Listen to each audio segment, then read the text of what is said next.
après la navigation? Je comprends ta question, mais j'ai pas fait ça. J'avais choisi à 11 ans que dans ma vie, je serais un artiste. J'ai pas été passionné par l'école parce que moi je voulais faire du dessin et je voulais devenir peintre. Ce qui fait qu'à la fin de la seconde, j'ai arrêté. Parce qu'à l'époque, on avait le droit de rentrer à l'école des Beaux-Arts. Donc je suis parti aux Beaux-Arts à 16 ans, à 18 ans. J'ai quitté les Beaux-Arts parce que j'avais une envie, une curiosité du monde. Et donc j'ai pris un sac, j'ai mis des gouaches, des petits carnets, et je suis parti en voyage autour du monde.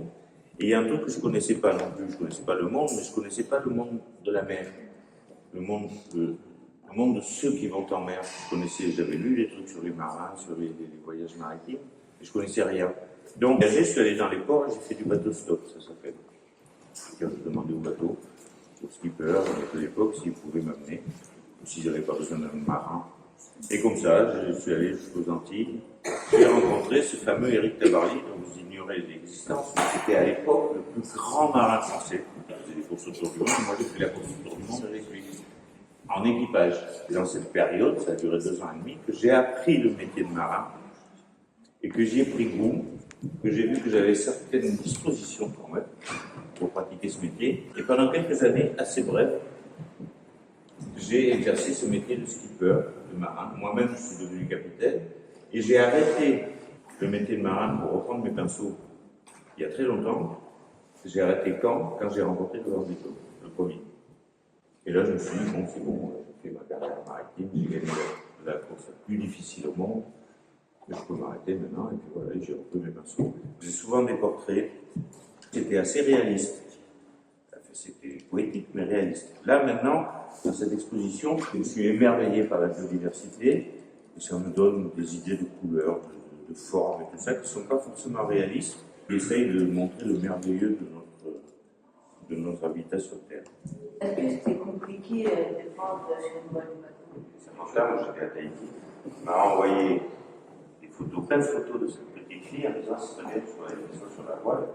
Ils sont, je ne sais pas, là sur sa voile, j'ai plein de tableaux, des grands, comme ça. J'ai pas portrait de filles, et ils l'ont remarqué, reproduit sur la voile. Je voulais vous parler de ce tableau, parce que c'était il y a 10 ans. Et je faisais un travail différent, c'est-à-dire que je suis allé beaucoup dans le Sahara, dans le Sahel, un pays en guerre à l'époque, il est toujours d'ailleurs. Et j'étais dans le désert de l'Aïr, on bivouaquait la nuit. Et dans le désert, la nuit, il fait parfois froid, j'ai été réveillé, j'ai vu au-dessus de moi la grande ours, et j'ai eu l'impression que c'était la première fois que je voyais la grande ours verticale, énorme. C'était un spectacle fabuleux. Il y avait les falaises, qui s'appellent les falaises de Tigiri, posées sur l'horizon, on aurait vraiment dit qu'on était en mer. Et, dans la nuit, j'ai vu les phares de la petite voiture que je connaissais, puisque c'était l'automitrailleuse de ma garde républicaine nigérienne, parce que comme il y avait des islamistes et tout ça, on n'avait pas le droit d'aller au désert si on n'était pas escorté par les militaires. Et là, la nuit, là, en regardant ce spectacle fabuleux, avec cette espèce d'automitrailleuse, avec des soldats, et je nous suis trouvé soudain minables. Comment on pourrait en arriver là, à se faire la guerre entre nous, etc., dans cette espèce de paradis. Et donc j'ai fait mon premier croquis, j'ai pris une lampe frontale et j'ai dessiné ce spectacle avec l'automitrailleuse. Là, si on regarde de près, il y a une mitrailleuse sur l'auto, et le désert, et la grande ours. Et ça a été, et après, à partir de ce petit dessin que j'avais fait la nuit dans le désert, j'ai fait mes premières toiles de ciel étoilé.